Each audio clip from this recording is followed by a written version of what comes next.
Sometimes drama doesn't knock. It doesn't announce itself. It doesn't barge in screaming for attention. Sometimes drama simply exists in silence, taps the repost button, and lets the internet do what it does best: remember everything. And that is exactly what happened here. It all began with a random user posting a simple, almost playful prompt: name a clown that is not it/Pedalwise. On its own, it was just another internet joke, the kind of thing that usually leads to silly replies, memes, maybe a few eye rolls, and then disappears into the endless scroll. But then Omid Scobie saw it. And instead of scrolling past, instead of engaging in the usual exhausting back and forth that certain commentators thrive on, Omid chose a far more devastating route. He reposted the prompt and added a single image: Angela Levin. No caption, no explanation, no commentary. Just one image answering one question. And that's when the internet screamed without screaming.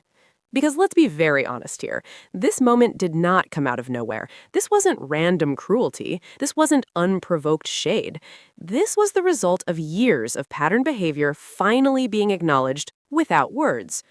Angela Levin has made a cottage industry out of attacking Prince Harry and Meghan, the Duke and Duchess of Sussex. Years of commentary, years of outrage, years of moral lectures, dramatic declarations, and the same recycled narratives trotted out again and again as if time had stood still. No matter what Harry does, wrong. No matter what Meghan says, manipulative. No matter what facts emerge, ignored. It has been relentless. And not analytical relentless, but performative relentless. The kind that feels less like journalism and more like a hobby. And here's the thing. People notice. Audiences aren't stupid. They can tell when criticism is grounded in evolving facts and when it's stuck in a loop. They can tell when someone is responding to new information and when someone is simply replaying the same outrage on a greatest hits cycle. So when Omid reposted that prompt and attached Angela Levin's image, the reason it landed so hard is because people didn't need context. They didn't need footnotes. They didn't need a thread explaining why. They said, oh, that makes sense. That reaction is everything. Because if this had been unfair, people would have pushed back. If it had been confusing, people would have asked questions. Instead, people laughed. They shared it. They nodded knowingly. And that tells you this wasn't about one post. It was about a reputation. For years, Angela Levin has positioned herself as an authority on Prince Harry, yet almost every public appearance revolves around diminishing him, questioning his motives, and framing Meghan as some sort of villainous mastermind responsible for everything from family estrangement to global instability. It's always dire, it's always dramatic, and it's always the same. At some point, that stops reading as insight and starts reading as obsession. And when obsession becomes predictable, it becomes parody. That's the uncomfortable truth. Omid didn't call her names, he didn't insult her intelligence, he didn't argue with her claims, he didn't even acknowledge her directly. He simply allowed her public persona to answer a joke on its own. That is restraint. That is confidence. That is a clapback so quiet, it echoes.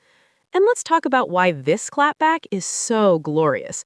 Because Omid could have written a scathing thread. He could have listed every false claim, every exaggeration, every time Angela Levin has gone after Harry and Meghan with little regard for accuracy or balance. He could have dragged receipts, timelines, and quotes into the daylight.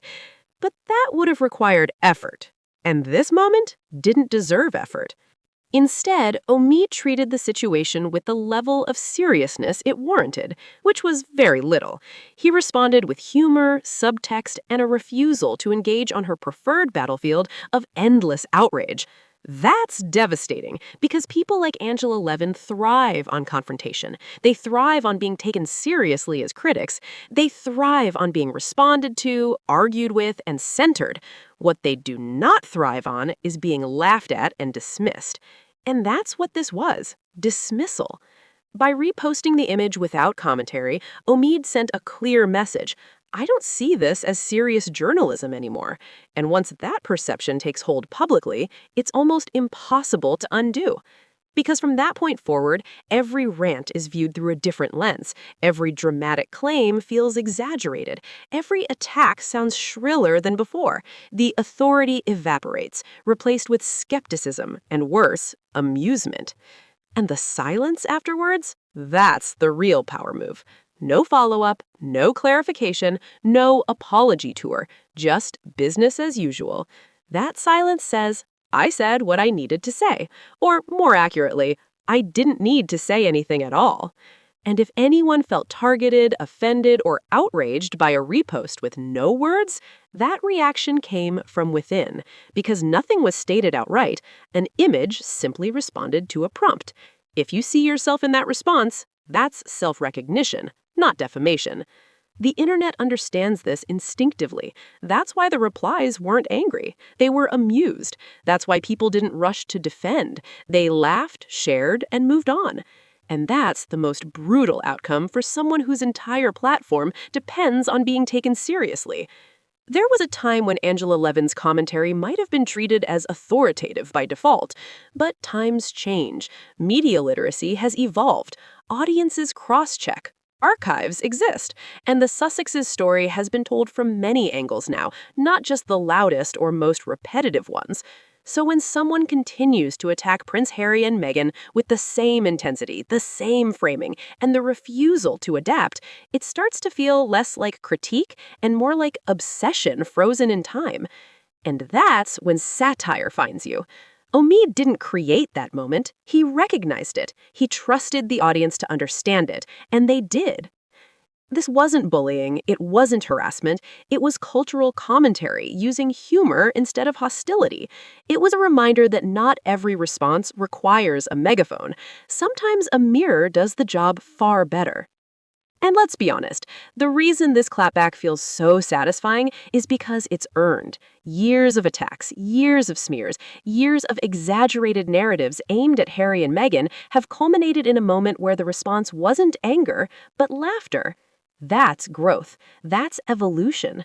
That's power shifting hands. So, if there's a lesson here, it's this. You don't always have to fight every battle. You don't need to dignify every attack. You don't need to argue with people who have already decided their script and refuse to update it. Sometimes, all you need is a repost, a picture, and the confidence to let silence and humor do the rest. Because when commentary turns into caricature, the internet will eventually notice. And when it does, the circus music starts playing, whether you hear it or not. Thank you for watching. See you in the next video, and don't forget to hit the subscribe button for more updates.